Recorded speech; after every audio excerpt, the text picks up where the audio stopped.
today's topic, the development of ovary and histological structures of ovary in female, isn't it? Then last lecture हम लोगों ने देखा था tears of ovary का structure, tears of testis का structure देखा था। तो आज हमें देखना है टीयर्स ऑफ ओवरी का स्ट्रक्चर देखना है। तो उससे पहले हम ओवरी को समझ लेते हैं कि एक्चुअली ओवरी का स्ट्रक्चर क्या है। These are the fallopian tube थी, फैलोपियन ट्यूब की ऐसी कंडीशन थी और दोनों भी अ पेयर ऑफ ओविडक्ट, यानी कि दो ओवरी प्रेजेंट थी। Ovary is a almond shape, ovary is a almond shape, isn't it? तो हमें आज ये ओवरी का स्ट्रक्चर देखना है कि एक्चुअली इसमें होता क्या है। तो ovary is a differentiated into two parts. Ovary is a differentiated into two parts. Then first is the medulla. ये जो inner portion दिख रहा है आपको बीच वाला जहाँ पे blood vessels है, वो जो portion है वो रहेगा medulla. उसको क्या कहेंगे हम? medulla. Then is the central part which is called medulla, and medulla this is the surrounded by layer of cortex. Surrounded by second part of cortex, यानी कि ओवरी के टू पार्ट्स है, first is the medulla and second one is cortex. तो first जहां पे blood vessels आपको नजर आ रही है वो जो ब्लड वेसल्स वाला जो पोर्शन है जिसमें ब्लड वेसल्स प्रेजेंट है वो पार्ट रहेगा अपना मेडुला का जो सेंटर में है, और उसी के सराउंडिंग में जो पार्ट रहेगा मेडुला के उसको बोलेंगे हम कॉर्टेक्स। उसको क्या बोलेंगे हम? cortex is second part of the ovary which is called cortex. Then after that then medulla and cortex उन दोनों की जो स्पेस है उस स्पेस को हम कहेंगे स्ट्रोमा। स्ट्रोमा यानी कि कॉर्टेक्स एंड मेडुला का जितनी भी स्पेस है उसको हम कहेंगे stroma. And after that then ये जो कॉर्टेक्स वाला जो पोर्शन है उस पोर्शन में यहाँ पे कुछ बॉल लाइक स्ट्रक्चर नजर आ रहा है आपको, isn't it? तो ball like structure this is the ovules. वो क्या है? ओव्यूल्स है। तो इसके पहले हम लोगों ने स्ट्रक्चर, मैंने बोला था कि ओवरी का स्ट्रक्चर हमें पढ़ना है डिटेल में, बट उसमें ओवरी का स्ट्रक्चर यानी कि ओविडक्ट है तो उसमें ओवुलेशन होता है। उसमें ओविडक्ट यानी कि अ पेयर ऑफ ओविडक्ट। तो ओविडक्ट जो है यानी कि फैलोपियन ट्यूब है एंड उसमें टू ओवरीज है, तो उस ओवरीज में ओवुलेशन होता है, ओवुलेशन का पीरियड्स होता है। फॉर एग्जांपल मेंस्ट्रुअल साइकिल, तो उसके पहले मेंस्ट्रुअल साइकिल से थोड़ा सा डिस्कस करने से पहले हम इसके ऊपर गौर करते हैं। The cortex which is surrounded by epithelium, germinal epithelial cell. यहाँ पे देखो first is the medulla and second one is the cortex. Medulla which is surrounded by the cortex, the differentiated into two part. First is the medulla and second part is the outer part is the cortex, and cortex which is surrounded by the germinal epithelial cell. Cortex which is surrounded by germinal epithelial cell. तो ये हो गया अपना ovary का structure. मैंने थोड़ा सा overview structure बताया था। तो ये बॉल लाइक जो स्ट्रक्चर दिख रहा है आपको इसमें ओवुलेशन का होता है। ये होते हैं फैलोपियन, मैच्योर्ड फैलोपियन। ये क्या है? मैच्योर्ड फॉलिकल्स, फॉलिकल्स सेल भी कहते हैं उसको। ये मैच्योर्ड फॉलिकल्स है, बट उसके पहले प्राइमरी फॉलिकल्स है, प्राइमोर्डियल फॉलिकल्स है, सेकेंडरी फॉलिकल्स है, टर्शियरी फॉलिकल्स है, यानी कि जो ओवुलेशन हो रहा है उसकी स्टेजेस है वन बाय वन। तो वो हमें आज डिटेल पढ़ना है। तो उसके लिए सबसे हम थोड़ा सा मेंस्ट्रुअल साइकिल की तरफ जाते हैं। तो मेंस्ट्रुअल साइकिल में क्या होता है? यहाँ पे देखो जो मेंस्ट्रुअल साइकिल होती है वो कितने डेज की होती है? 22 या फिर 30 डेज। इस डेज में मेंस्ट्रुअल साइकिल यानी कि एग रिलीज होते हैं ऑफ द फीमेल बॉडी से, isn't it? तो मेंस्ट्रुअल साइकिल में 20 to 30 डेज होते हैं। तो उसमें से 13 to 14 डेज में ओवुलेशन होता है। और बाद में क्या होगा? तो उससे पहले देखो कि जो मेंस्ट्रुअल साइकिल होती है लेडीज में तो वो कितने दिन में आती है। तो यहाँ पे देखो द फर्स्ट मेंस्ट्रुअल साइकिल और मेनार्ज begin normally at about 13 years. After 13 years यानी कि जब लेडी मैच्योर्ड हो जाएगी, जो गर्ल्स है वो मैच्योर्ड हो जाएगी। कब मैच्योर्ड होती है? After 13 years. आफ्टर 13 ईयर्स के बाद उसके बॉडी में ओवुलेशन स्टार्ट होगा। देन उस कंडीशन को जो 13 ईयर तक उसको कहेंगे हम मेनार्च, यानी कि जो मैच्योर्ड कंडीशन उसको क्या कहेंगे? मेनार्च।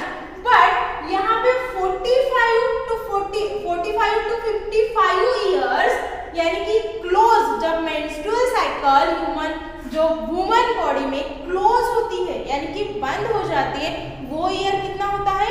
45 टू 55 ईयर्स, यानी कि 45 टू 55 ईयर्स के बाद मेंस्ट्रुअल साइकिल क्लोज हो जाती है, तो उसको कहेंगे हम मीनोपैथी। उसको क्या कहेंगे हम? मीनोपैथी कहते हैं। यानी कि जो मैच्योर्ड वाली कंडीशन है 13 ईयर्स, आफ्टर 13 ईयर्स उसको हम मेनार्च कहेंगे, और 45 टू 55 ईयर्स वाली मीनोपैथी कंडीशंस कहेंगे। Isn't it? Then the period in between menarche and menopause यानी कि 13 years and 45 to 55 यानी कि starting to close। Menarche starting होती है menstrual cycle and menopause close conditions होती है। Is the reproductive age of the female and is approximately 32 years. In this time the female will be producing the maximum about 416 eggs। तो यहाँ पे देखो उन्होंने क्या बोला है कि मैच्योर्ड रिप्रोडक्टिव एज कितनी होती है फीमेल्स की? 32। उनकी स्टार्टिंग कितनी हो रही है? 13 से स्टार्टिंग हो रही है, बट उनकी जो रिप्रोडक्शन वाली जो कंडीशंस होती है यानी कि आफ्टर मैरिज होगा या फिर 32 इयर्स, यानी कि 13 से लेकर 45 टू 55 ये जो रिप्रोडक्टिव स्टेज होती है उनका पीरियड कितने इयर्स का होता है? 32 इयर्स का होता है। यानी कि स्टार्टिंग से लेकर एंडिंग तक जो पीरियड होता है वो 32 इयर्स का होता है। तो यहाँ पे देखो 32 into 13 ये स्टार्टिंग कंडीशन है। ये जो रिप्रोडक्टिव यानी कि जो जब तक रिप्रोडक्शन हो सकता है वो इयर्स कितने हैं? 32 इयर्स है, एंड इनटू 13 यानी कि जो स्टार्टिंग हो रही है वो है 30 इज इक्वल टू 460। यानी कि फीमेल में से जब मेंस्ट्रुअल साइकिल पीरियड जब स्टार्ट होता है पर मंथ, ओके, तब तो वो जो एग रिलीज होंगे वो कितने होंगे? 416। कितने होंगे? 416 एग रिलीज होंगे। Maximum of about 416 eggs release होते हैं, मिनिमम भी हो सकते हैं। Isn't it? तो ये अपनी मेंस्ट्रुअल साइकिल की कंडीशंस है। Isn't it? तो हम चलते हैं थोड़ा सा ओवरी की तरफ।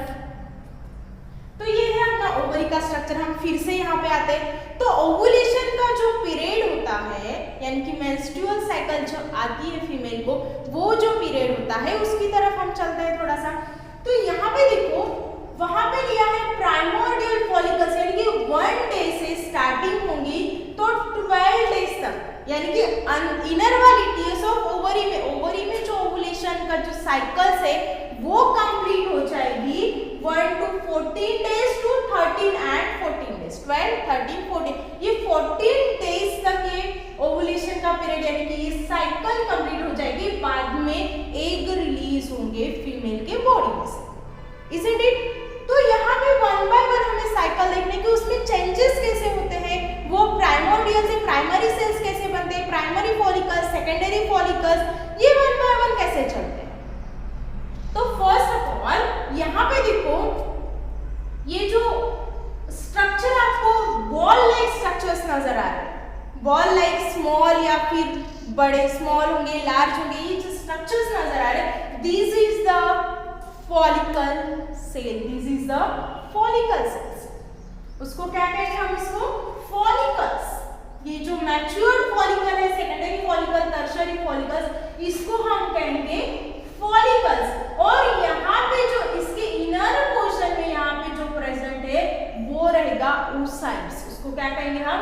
oocytes, यानी कि उसको ओवम भी कहेंगे। जो इनर पोर्शन में प्रेजेंट रहेगा उसको हम कहेंगे ओवम, यानी कि उसको oocytes। जनरली वो प्रेजेंट है तो ओवम है, बट उसकी साइकिल जब चलेगी तो वो oocytes बन जाए, वो oocytes बनेगा। देन हम 1 by 1 स्टेजेस देखते हैं, ठीक है। देन आफ्टर दैट जब ओवुलेशन होगा, ओवुलेटेड ओवम यानी कि ओवुलेशन होगा, तो कुछ उसके देखेंगे। एक्चुअली ब्लैक बोर्ड शो मैंने डायग्राम्स ड्रॉ करके रखी है।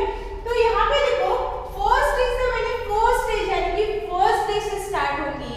तो फर्स्ट स्टेज में क्या होता है कि यहाँ पे जो ओवल यानी कि प्राइमरी oocyte, जो oocytes प्रेजेंट है उसको हम बोलेंगे प्राइमरी oocytes। जो फर्स्ट है यहाँ पे देखो, ये जो फर्स्ट नजर आ रहा है आपको, इसके ये जो टर्शियरी फॉलिकल्स है उसके इनर पोर्शन में आपके oocytes नजर आएगा आपको। यहाँ पे देखो लिखा है, isn't it? तो ये oocytes है, तो उसको हम कहेंगे प्राइमरी oocytes यानी कि हम प्री प्राइमोर्डियल फॉलिकल का स्ट्रक्चर नजर देख रहे हैं। तो ये फर्स्ट है प्राइमोर्डियल फॉलिकल्स। तो प्राइमोर्डियल फॉलिकल्स में क्या होता है कि फर्स्ट इज ये है प्राइमरी oocyte और उसके सराउंडिंग में फॉलिकल्स प्रेजेंट होते हैं। उसके सराउंडिंग में क्या प्रेजेंट होते हैं? फॉलिकल्स प्रेजेंट होते हैं। तो अब अबाउट आफ्टर दैट इसमें चेंजेस क्या होता है कि सेकेंड स्टेज जो है प्राइमरी फॉलिकल्स में वो कन्वर्ट हो रहा है। तो कैसे कन्वर्ट होगा? ये जो फॉलिकल सेल्स है वो फॉलिकल सेल्स फ्लैटेड कॉलमनार बन जाएंगे। फ्लैटेड कॉलमनार सेल्स बन जाएंगे यानी कि साइज में से थोड़ा सा आपको बड़ा नजर आएंगे, ऐसे कॉलमनार फ्लैटेंड बन जाएंगे। वो बन जाएगा प्राइमरी फॉलिकल्स। वो उसको क्या कहेंगे हम? Primary follicles. देन फर्स्ट हमारा प्राइमोर्डियल सेल्स है। तो प्राइमोर्डियल सेल्स में यहाँ पे क्या होता है? प्राइमरी फॉलिकल्स में ये जो उस बीच में जो इनर वाला पोर्शन है वो प्राइमरी oocytes बन जाएगा और उसके जो सराउंडिंग में फॉलिकल्स जो प्रेजेंट होंगे, this is the first primordial follicles. Then second one में क्या होगा? फॉलिकल जो सेल है वो फ्लैटेंड एंड कॉलमनार बन जाएंगे। क्या बन जाएंगे? फ्लैटेंड एंड कॉलमनार बन जाएंगे। This condition is the primary follicles. This condition is the primary follicles यानी कि हम ऐसे ही वन बाय वन स्टेज देखते जाएंगे और लास्ट में आएगा ग्राफियन फॉलिकल्स यानी कि मैच्योरेशन की स्टेज। Isn't it? Then ये है primary follicles. Then after that primary follicles is the condition are due to the proliferation. ये primary follicles due to the proliferation, changes due to the proliferation यानी कि जो primary follicles है उसमें अभी primary follicles में यानी कि चेंजेस हो रहे हैं। यहाँ पे देखो proliferation यानी कि मल्टीप्लिकेशन होगा किसका? यहाँ पे जो फॉलिकल सेल्स है ये जो primary oocytes as it is रहेगा और ये जो कॉलमनार फॉलिकल सेल्स जो बने हैं उसका डिवाइडेशन होगा यानी due to the proliferation and divide mitotically division and after that the follicle cells is dividation. तो यहाँ पे proliferate due to the proliferation and mitotically division होगा। इसमें होता है माइटोटिकली डिवीजन। जब इसके माइटोटिकली डिवीजन यानी कि ऑब्वियसली आपको पता ही है कि माइटोटिकली डिवीजन क्या है। इसके पहले हम लोगों ने पढ़ा था, 1 से 2 बनेंगे, 2 से 4 बनेंगे, 4 से 8 बनेंगे। This is the mitotically division. And meiotically division 1 से सिर्फ सिंगल ही बनेगा। सिंगल है तो नेक्स्ट पोजीशन में सिंगल ही बनेगा, डबल नहीं बनेगा। तो यहाँ पे रिडक्शनल डिवीजन होता है, माइटोटिकली डिवीजन हो रहा है किसका? फॉलिकल सेल का माइटोटिकली डिवीजन हो रहा है। और माइटोटिकली डिवीजन होगा तो यहाँ पे ऑब्वियसली सिंगल सेल में प्रेजेंट है। फॉलिकल सेल सिंगल लेयर्ड में प्रेजेंट है यहाँ पे। तो यहाँ पे बहुत सारे बंच लाइक स्ट्रक्चर में आएंगे, ठीक है, बंच बन जाएगा या फिर सराउंडेड में उस साइड के सराउंडिंग में बंच लाइक स्ट्रक्चर बन जाएगा ड्यू टू द proliferation यानी कि मल्टीप्लिकेशन से। ओके, तो ये मल्टीप्लिकेशन होने के बाद कुछ ऐसी कंडीशन नजर आएगी आपको, कुछ फॉलिकल सेल्स की कुछ ऐसी कंडीशन दिखेगी आपको यानी कि बड़ा स्ट्रक्चर दिखेगा उसका। तो बड़ा स्ट्रक्चर यानी कि जब ये बढ़ेंगे तो which is differentiated into the membrana granulosa, then follicle cell which is differentiated to the membrana granulosa। तो ये बंच लाइक स्ट्रक्चर में प्रेजेंट है तो उसको कहेंगे हम membrana granulosa। उसको क्या कहेंगे हम? मेम्ब्रेना ग्रैनुलोसा।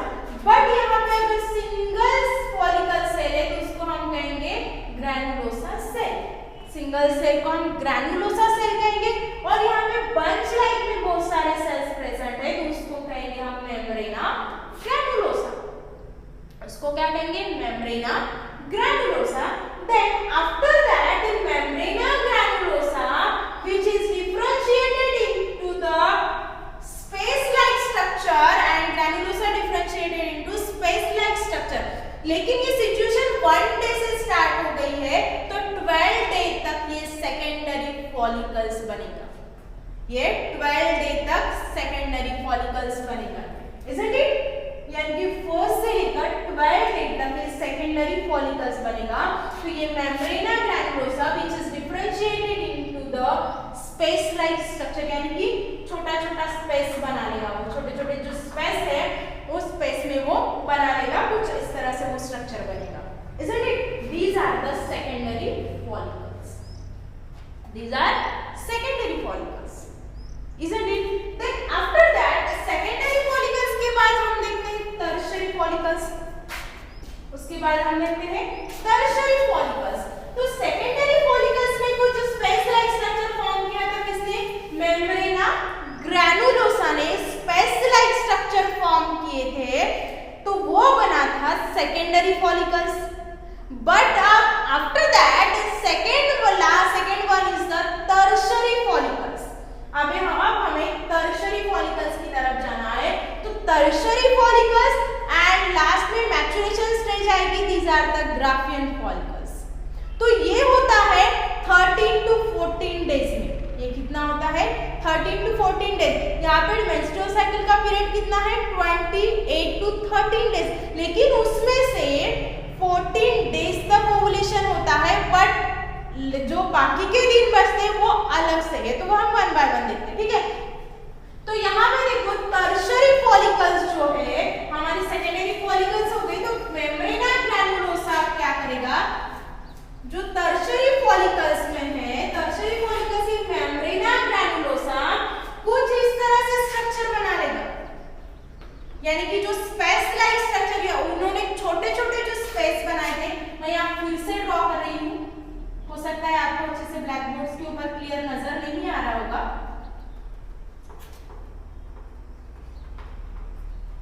ये जो टर्शरी फॉलिकल्स है वहां पे उन्होंने सेकेंडरी फॉलिकल्स में स्पेस लाइक स्ट्रक्चर में फॉर्म किया, यानी कि छोटे छोटे स्पेस ब्लॉक लाइक स्ट्रक्चर बनाया था। बट वो डिवाइडेशन होके उन्होंने टर्शरी फॉलिकल्स में उन्होंने सिर्फ जो स्पेस बची थी उसको एक स्पेस बन गई, सिर्फ सिंगल स्पेस है। अभी छोटे छोटे बहुत सारे स्पेसेस थे बट अभी सिंगल स्पेस में वो प्रेजेंट रहेगा। उस स्पेस को कहेंगे हम एंट्रम। उस स्पेस को क्या कहेंगे हम? एंट्रम। और उसी होलो स्पेस में लिक्वायर फ्लूइड प्रेजेंट होता है। क्या होता है? Presenting liquor fluid. ये मेम्ब्रेना ग्रैनुलोसा में क्या प्रेजेंट होता है? एंट्रियम में लिक्वायर फ्लूइड, इसमें प्रेजेंट रहेगा लिक्वायर फ्लूइड। ये सेकेंडरी फॉलिकल्स है, ये टर्शरी फॉलिकल्स बन गया। तो टर्शरी फॉलिकल्स में जो सेकेंडरी फॉलिकल्स में जो छोटे छोटे स्पेस थे, ब्लॉक लाइक स्ट्रक्चर था, वो उन्होंने वो चले गए मेम्ब्रेना ग्रैनुलोसा आउटर कवरिंग में आ गए और यहाँ पे बंच लाइक स्ट्रक्चर में प्रेजेंट हो गए और यहाँ पे सिर्फ सिंगल स्पेस बची है, उसको कहते हैं हम एंट्रम। उसको क्या कहेंगे? एंट्रम। एंड उस स्पेस में लिक्वायर फ्लूइड प्रेजेंट रहता है। क्या रहेगा? Liquor fluid. Then after that the last maturation stage, यानी कि ये 13 to 14 डेज, ये जो tertiary follicles and Graafian follicles की जो स्टेज रहेगी, mature follicles and tertiary follicles, ये जो स्टेज होगी ये 13 to 14 डेज में ही कंप्लीट करना है उनको, यानी कि फर्स्ट डे से लेकर 14 डे तक ही ओवुलेशन का पीरियड होता है और आफ्टर दैट वो हम देखते क्या है। तो ठीक है, ये 13 ही जो लास्ट वाली अपनी ग्राफियन फॉलिकल्स यानी कि मैच्योर होगा। अब ये टर्शरी फॉलिकल्स टोटली मैच्योर हो जाएगा। क्यों? वो उस साइड एज इट इज है, प्राइमरी oocytes।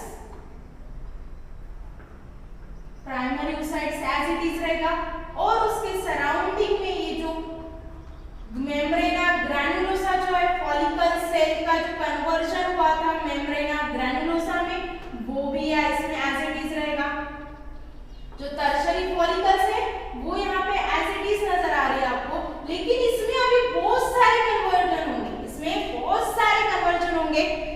तो listen here, primary oocytes as it is है, तो ये जो मेम्ब्रेना ग्रैनुलोसा है यानी कि फॉलिकल सेल्स का जो कन्वर्जन हुआ था, इसको अभी यहाँ पे देखो ये जो मेडुला है जहाँ पे ब्लड वेसल्स प्रेजेंट है, ये मेडुला उसको सेल सप्लाई करता है। क्या करेगा? Medulla transfer to the cell and form the second layer which is called tunica interna. जो मेडुला है वो सेल से ट्रांसफर करता है, उसकी वजह से यहाँ पे ग्रैनुलोसा के सराउंडिंग में एक लेयर प्रेजेंट होगी विच is called tunica interna, which is called tunica interna.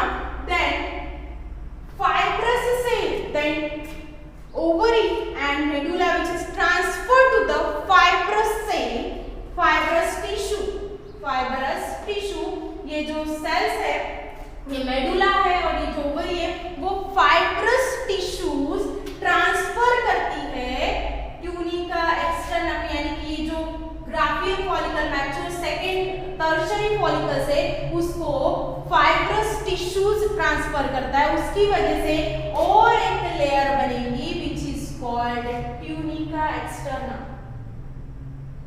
एक लेयर बनेगी फिर से tunica externa, this one. Okay, फिर से मैं रिपीट कर रही हूं, primary oocytes as it is, जब से 1 डे से लेकर अभी मैच्योर होने तक primary oocytes as it is है, बट यहाँ पे जो ग्रैनुलोसा है मेम्ब्रेना ग्रैनुलोसा, जो फॉलिकल सेल से उसका कन्वर्जन हुआ था मेम्ब्रेना ग्रैनुलोसा में, और ये जो मेम्ब्रेना ग्रैनुलोसा है उसको then medulla get transferred to the cell and convert to the second layer, outer layer which is present in tunica interna, यानी कि जो आउटर लेयर था उस सेल की आउटर लेयर जाके बनेगी मेम्ब्रेना ग्रैनुलोसा में, उसको कहेंगे हम tunica interna.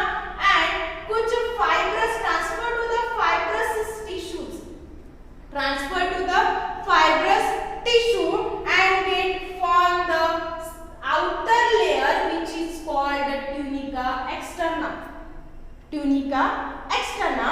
But tunica externa release to the oestrogen hormones, ये जो ट्यूनिका इंटरना है वो रिलीज करेंगे oestrogen hormones and get transfer to the primary oocytes, then transfer to the primary oocyte, यानी कि tunica interna oestrogen hormones release कर रहा है। ओवरी 5 हार्मोन्स है, oestrogen, polyferal glycoproteins, luteinizing hormones, oestrogen hormones. तो टेस्टिस में testosterone hormones थे, isn't it? तो यहाँ पे लुटेनाइजिंग हार्मोन्स है, एस्ट्रोजन हार्मोन्स है, तो उसमें से oestrogen hormones tunica interna release करेगा। ट्यूनिका इंटरना क्या कर रहा है? एस्ट्रोजन हार्मोन्स रिलीज कर रहा है, तो उसकी वजह से यहाँ पे जो प्राइमरी oocytes है वो एक सेकेंड पोलर बॉडी बनाएगा, इसको हम कहेंगे पोलर बॉडी, तो ये बन जाएगा सेकेंडरी oocytes, ये बन जाएगा secondary oocyte due to the tunica interna release to the oestrogen hormones, isn't it? उसकी वजह से ये सेकेंडरी oocytes बन जाएगा। तो ये सेकेंडरी oocytes बन जाएगा, सेकेंडरी oocytes ग्लाइकोजन मेम्ब्रेन बना लेगा। तो जब ये ट्यूनिका इंटरना जब रिलीज करेगा एस्ट्रोजन, तो उसकी वजह से सेकेंडरी जो oocyte बनेगा उसके सराउंडिंग में ग्लाइकोजन मेम्ब्रेन फॉर्म होगी। किसके सराउंडिंग में? सेकेंडरी oocytes के ग्लाइकोजन मेम्ब्रेन फॉर्म होगी, उसको कहेंगे हम ज़ोना पेलुसिडा, उसको कहेंगे हम ज़ोना पेलुसिडा। यहाँ पे फिर से देखो ट्यूनिका इंटरना रिलीज करे एस्ट्रोजन हार्मोन्स, इसको प्राइमरी oocyte को, उसकी वजह से वो सेकेंडरी oocyte बनेगा, उसकी वजह से सेकेंडरी oocytes में ग्रैन्युलोसा मेम्ब्रेना फॉर्म होगी विच इज कॉल्ड ज़ोना पेलुसिडा, उसको कहेंगे हम ज़ोना पेलुसिडा। यहाँ तक हो गया अपना, ठीक है, ज़ोना पेलुसिडा। तो अब बारी आती है ओवुलेशन, ये टोटली मैच्योर्ड हो गया है, ये कौन मैच्योर हो गया? फॉलिकल्स। तो जब मैच्योर फॉलिकल्स होता है तो उसको हम नाम देंगे ग्राफियन फॉलिकल्स, उसको कहेंगे हम ग्राफियन फॉलिकल्स, isn't it? तो ये हो गया मैच्योर्ड फॉलिकल्स, ग्राफियन फॉलिकल्स। तो अब ये लास्ट वाला है मैच्योर्ड फॉलिकल्स यानी कि ग्राफियन फॉलिकल्स।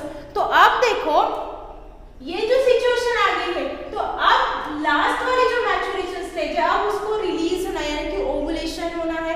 तो इसके लिए क्या होता है कि यहाँ पे ल्यूटेनाइजिंग, इस पोजीशन में ल्यूटेनाइजिंग हार्मोन्स सिक्रीशन की जो बहुत ही हाई लेवल होती है उस टाइम पे, तो उस टाइम पे लैक्टिन हार्मोन्स की वजह से ये जो मैच्योर्ड ग्राफियन फॉलिकल्स है वो रप्चर्ड हो जाता है, यानी कि इस सिचुएशन में ल्यूटेनाइजिंग हार्मोन्स की लेवल जो होती है वो बहुत ज्यादा हाई होती है, और लैक्टिन हार्मोन्स की वजह से ये ओव्यू जो मैच्योर्ड ग्राफियन फॉलिकल्स है वो रप्चर्ड हो जाएगा, और रप्चर्ड होने की वजह से इसमें जो ओव्यूल्स है यानी ओवम का पार्ट है वो बॉडी के आउट ऑफ यानी कि बॉडी के बाहर रिलीज हो जाएगा। बट यहाँ पे टोटली ग्राफियन फॉलिकल रिलीज नहीं हो रही, उसमें से इनर वाला पोर्शन यानी कि जो ओवम का जो पोर्शन है सेकेंडरी oocyte जो बना है वो सेकेंडरी oocyte से रिलीज होगा, और बाकी का जो पार्ट है वो एज इट इज वहीं पे रहेगा, एज इट इज क्या रहेगा? वहीं पे रहेगा, isn't it? तो वहीं पे रहेगा। जब ये 5 डेज कंप्लीट हो जाएंगे, आफ्टर 14 डेज के बाद ओवुलेशन कंप्लीट हो जाएगा, तो वो वहां पे वही का वही है, तो उसका चेंजेस होगी उसमें, ये जो बचा है उसको हम करेंगे कार्पस ल्यूटेनम, यानी कि ये जो स्टेज जो बचा हुआ पार्ट है उसको कहेंगे हम कार्पस ल्यूटेनम। तो कार्पस ल्यूटेनम जब बनेगा उस टाइम पे वो क्या करेगा? प्रोग्रेस्टेरॉन हार्मोन्स रिलीज कर रहा है, कौन? कार्पस ल्यूटेनम प्रोग्रेस्टेरॉन हार्मोन्स रिलीज कर रहा है, यानी कि जो प्रोग्रेस स्टेज है यानी कि प्रेगनेंसी वाली स्टेज है उसको क्या चाहिए? प्रोग्रेस्टेरॉन हार्मोन्स चाहिए, isn't it? तो ये वाली जो कंडीशन आती है कार्पस ल्यूटेनम की, यानी कि ओवुलेशन होता है और यही पार्ट बचता है, तब अगर उस सिचुएशन में अगर फर्टिलाइजेशन होता है, male and female gamete fusion होगा, इस टाइम पे अगर फर्टिलाइजेशन होता है तो ये जो कार्पस ल्यूटेनम जो होता है वो प्रेगनेंसी पीरियड कैचअप करेगा ड्यू टू द 9 मंथ के लिए। आफ्टर 9 मंथ के लिए ये कार्पस ल्यूटेनम ओवरी के इनर पोर्शन में रहेगा और मेंस्ट्रुअल साइकिल स्टॉप हो जाएगा 9 मंथ के लिए, ठीक है, जब स्पर्म उसको मिलेगा फर्टिलाइजेशन के लिए। अगर इसमें फर्टिलाइजेशन नहीं हुआ, इस टाइम पे 14 डेज के बाद अगर फर्टिलाइजेशन नहीं होगा यानी कि रिप्रोडक्शन नहीं होगा, तो ऑब्वियसली कि यहाँ पे स्पर्म की एंट्री नहीं होगी, स्पर्म की एंट्री नहीं होगी तो प्रेगनेंसी स्टार्ट नहीं होगी। तो इस सिचुएशन में ये कार्पस ल्यूटेनम क्या करेगा? ये जो सिचुएशन रहेगी उसकी वो स्मॉल रहेगा और साइज में बड़ा हो जाएगा। सबसे पहले जो बचता है वो साइज में छोटा हो जाएगा, बाद में वो कार्पस ल्यूटेनम बड़ा बन जाएगा, यानी कि उसको प्रोग्रेस्टेरॉन हार्मोन सिक्रेट करना है। अगर यहाँ इस टाइम पे अगर उसको फर्टिलाइज यानी कि रिप्रोडक्शन नहीं होता है, स्पर्म की एंट्री नहीं होती है, तो वो फिर से कर्व्ड हो जाती है यानी कि छोटा बन जाता है, तो उसको कहेंगे हम कार्पस एल्बिकम्स। उसको क्या कहेंगे? कार्पस एल्बिकम। व्हाई? क्योंकि वो साइज में छोटा हो जाता है, और ऐसे छोटा हो गया अगर वहां पे तो फर्टिलाइजेशन स्टॉप हो चुकी है, बट इस सिचुएशन में वो छोटा छोटा बन जाता है, उसके बाद में डेथ हो जाती है, यानी कि प्रेगनेंसी नहीं होती है, वो कंज्यूम नहीं कर पाता है, isn't it? तो ये हो गई अपनी टीयर्स ऑफ ओवरी का स्ट्रक्चर। हम लोगों ने यहाँ से स्टार्ट किया था प्राइमोर्डियल फॉलिकल से, और कहाँ कंप्लीट किया है? कार्पस एल्बिकम्स तक स्टॉप किया है, ठीक है। तो ये अपना ओवरी का स्ट्रक्चर है। तो ऐसे चलती है अपनी ओवरी की साइकिल्स, isn't it? तो यहाँ पे देखो और एक बात है, तो आपको और एक सिचुएशन आपको समझ में नहीं आ रहा कि 20 to 30 डेज की मेंस्ट्रुअल साइकिल होती है, isn't it? बट जब मेंस्ट्रुअल साइकिल अगर 5 डेज कंप्लीट हो गए मेंस्ट्रुअल साइकिल के, उसके बाद वाली ये जो प्रोसेस है ये है, ये प्रोसेस है, यहाँ तक कंप्लीट हो गया, बट फिर से यही स्टार्ट होगी, बट नेक्स्ट ओवरी से, यही ओवरी से नेक्स्ट मंथ एग रिलीज नहीं होंगे, 2 ओवरी से, 2 फैलोपियन ट्यूब है, 2 पेयर ऑफ ओविडक्ट है, पेयर ऑफ ओवरी है, तो अल्टरनेट चलेंगी। अगर इस पोजीशन में इस मंथ में एक ओवरी से एग निकलेंगे तो नेक्स्ट मंथ में दूसरे ओवरी से एग निकलेंगे, यानी कि इसको कंप्लीट साइकिल कंप्लीट करने के लिए टोटल 1 मंथ लगता है एक ओवरी को।